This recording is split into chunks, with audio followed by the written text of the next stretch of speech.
Assalamualaikum warahmatullahi wabarakatuh. Salam sejahtera, salam seduluran selawasi. Jumpa lagi kawan di Marvel dan Ali TV, channel yang menyajikan informasi unik, lagi viral dan insya Allah menghibur buat dulur-dulur tercinta sekalian. Kali ini Marvel dan Ali TV akan membahas tentang berita viral, yaitu berita tentang RCTI yang menggugat undang-undang penyiaran. Dalam dream.co.id dikatakan bahwa pengelola stasiun swasta RCTI memberikan penjelasan tentang langkah ini, yaitu langkah perusahaan mengajukan uji materi judicial review undang-undang penyiaran ke Mahkamah Konstitusi (MK).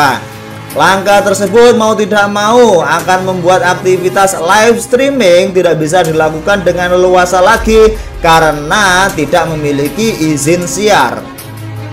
Lebih jauh lagi, banyak pihak menilai gugatan tersebut bertentangan dengan kebebasan berekspresi dan mengancam keberadaan para YouTubers, vloggers maupun live streamers lainnya. Terkait persoalan ini, Corporate Legal Director MNC Group, Christophorus Taufik, mengatakan gugatan itu sama sekali tidak ada kaitannya dengan kebebasan berekspresi para konten kreator. Menurutnya, permohonan kita itu kalau dibaca benar-benar bisa di-download terbuka, itu ditujukan ke OTT, korporasi over the top, perusahaan atau korporasi yang menyalurkan kontennya lewat internet, ujar Christophorus dalam channel YouTube Deddy Corbuzier. Christophorus mengatakan pihaknya mempersoalkan perusahaan sebagai contoh YouTube yang tidak terikat perizinan, bukan para konten kreatornya. Konten kreator merupakan pengisi konten dari korporasi yang tidak disebutkan dalam uji materi undang-undang penyiaran yang diajukan RCTI. Sementara subjek dari undang-undang penyiaran sendiri adalah institusi atau perusahaannya, bukan individunya. Christophorus menjelaskan jika seseorang hendak mendirikan perusahaan di Indonesia itu harus mendapatkan izin. Hal yang sama seharusnya berlaku juga untuk perusahaan semacam YouTube. Kalau YouTube mau mendirikan di Indonesia, aturannya kan nggak ada. Nah, itulah yang mesti diatur, kata dia. Justru, kata Christophorus, gugatan RCTI ini akan melindungi konten kreator dari ancaman Undang-Undang Informasi dan Transaksi Elektronik jika nantinya dikabulkan oleh MK. Christophorus melanjutkan, dalam usaha penyiaran yang dipayungi UU Penyiaran, apabila ada siaran yang tidak mengandung kesalahan, masyarakat dapat mengadukannya ke Komisi Penyiaran Indonesia atau KPI. Lembaga tersebut akan memberikan teguran kepada stasiun televisi terkait keluhan masyarakat. Berbeda halnya dengan OTT yang tidak ada teguran namun banyak orang dipenjara, katanya. Perbedaan penafsiran di antara penonton bisa berujung pada pelaporan dan akhirnya memenjarakan konten kreator tersebut. Sekarang pilihan bagi yang tidak suka dengan konten kreator cuma dua, ke polisi atau pidana atau diblokir, kata dia.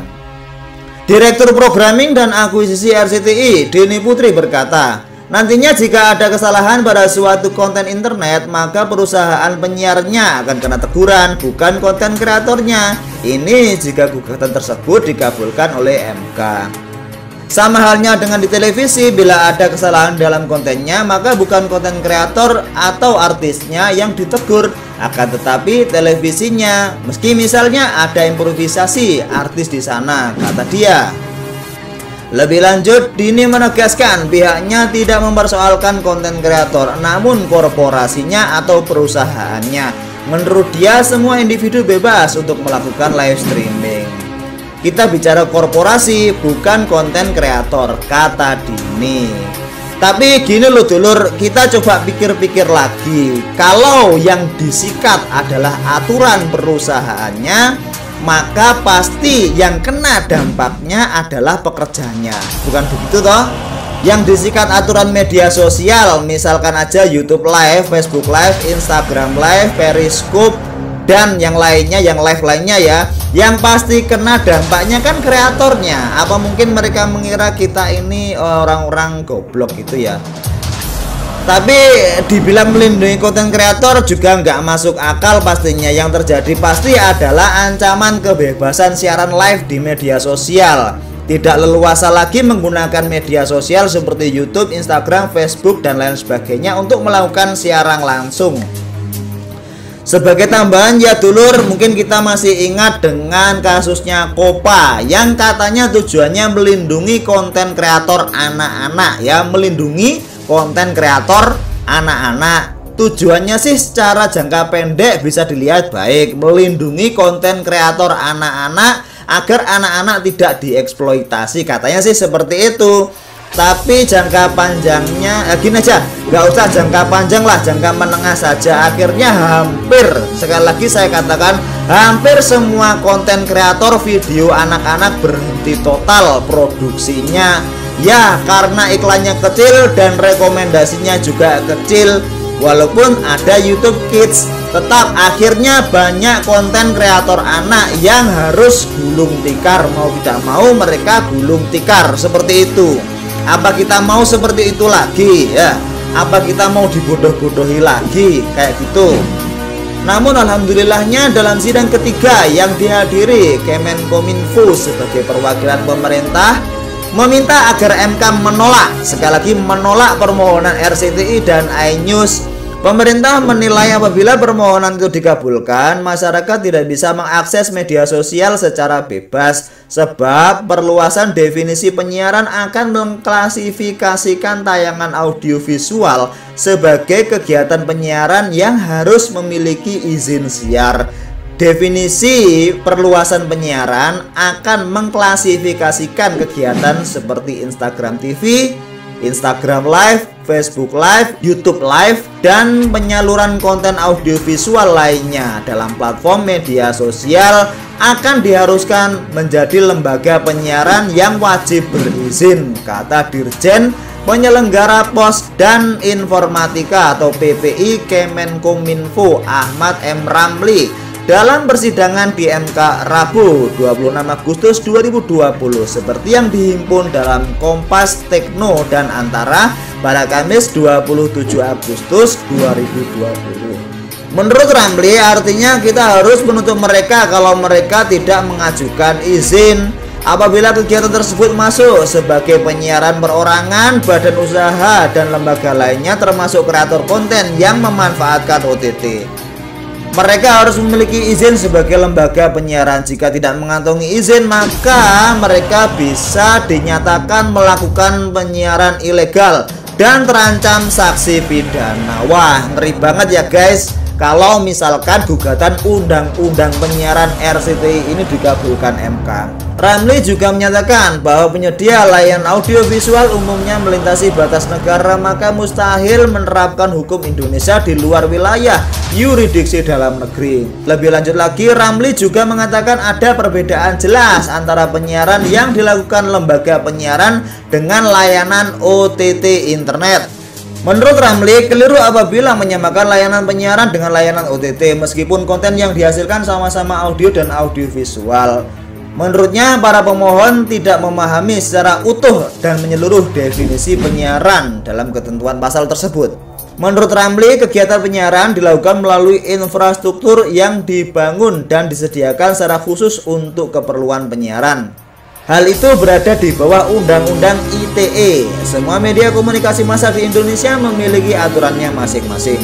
Layanan penyiaran diatur dalam Undang-Undang Penyiaran, sementara OTT yang memanfaatkan internet melalui jaringan telekomunikasi tunduk pada aturan Undang-Undang Telekomunikasi atau UU ITE tersebut. Dari sisi pengawasan, saat ini OTT yang ditransmisikan lewat sistem elektronik tunduk pada UU ITE.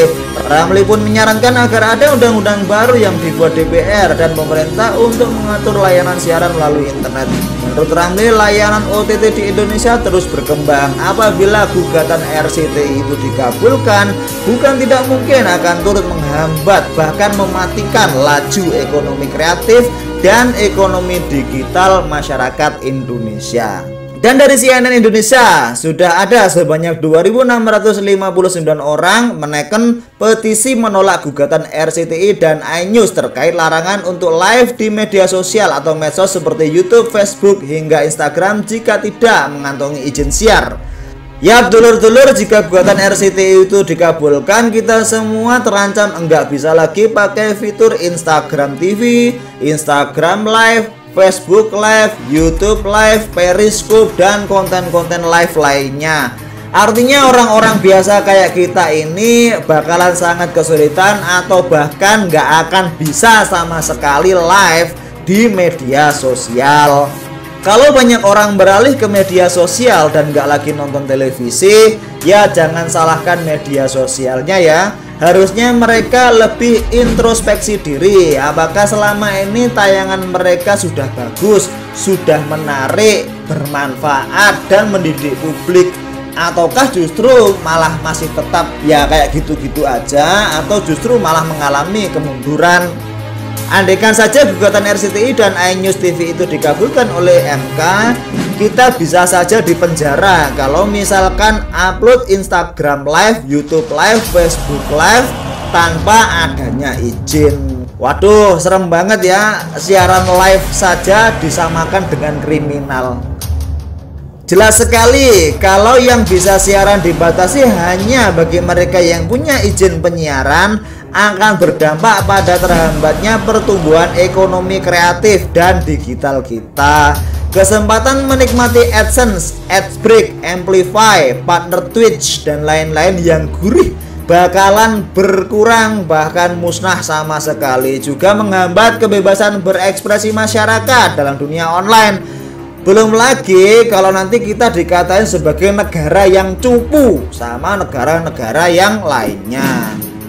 Dulu orang tua sampai kerepotan menggunakan berbagai macam cara agar anaknya terhindar dari dampak buruk televisi. Sekarang ketika orang tua sudah agak lega, anak-anaknya sudah punya cara menghindari televisi dengan tontonan yang bermanfaat di media sosial yang bisa diatur. Sekali lagi bisa diatur agar tidak tampil tayangan yang belum saatnya mereka tonton. Kemudian ujuk-ujuk televisi, dalam hal ini RCTI dan iNews, tiba-tiba datang mau menggugat media sosial berbasis internet tersebut. Lucu banget ya, ngambek dan rewel seperti anak kecil. Harusnya memperbaiki tayangan, bukannya malah merusak kemajuan informasi melalui media sosial internet yang sudah ada. Satu kalimat terakhir, iri. Bilang bos. Itulah dulur-dulur informasi yang lagi viral yang dapat Marvel dan Alif sajikan. Bisa jadi sih ngambeknya televisi terhadap media sosial berbasis internet itu ya karena iklan-iklan sebagai sumber kehidupan stasiun televisi pada pindah ke platform media sosial. Ya mau gimana lagi, memang media sosial lebih asik kok, juga lebih bermanfaat dan banyak pilihan, enggak seperti televisi yang isunya itu-itu saja. Ya, televisi sebagaimana RCTI dan iNews harusnya lebih berbenah, mawas diri, bukannya malah rewel dan ngambek kayak anak kecil seperti itu. Oke kawan, jangan lupa subscribe jika suka, like, komen, dan share. Oke, salam sejahtera, salam seduluran selawase, dan wassalamualaikum warahmatullahi wabarakatuh.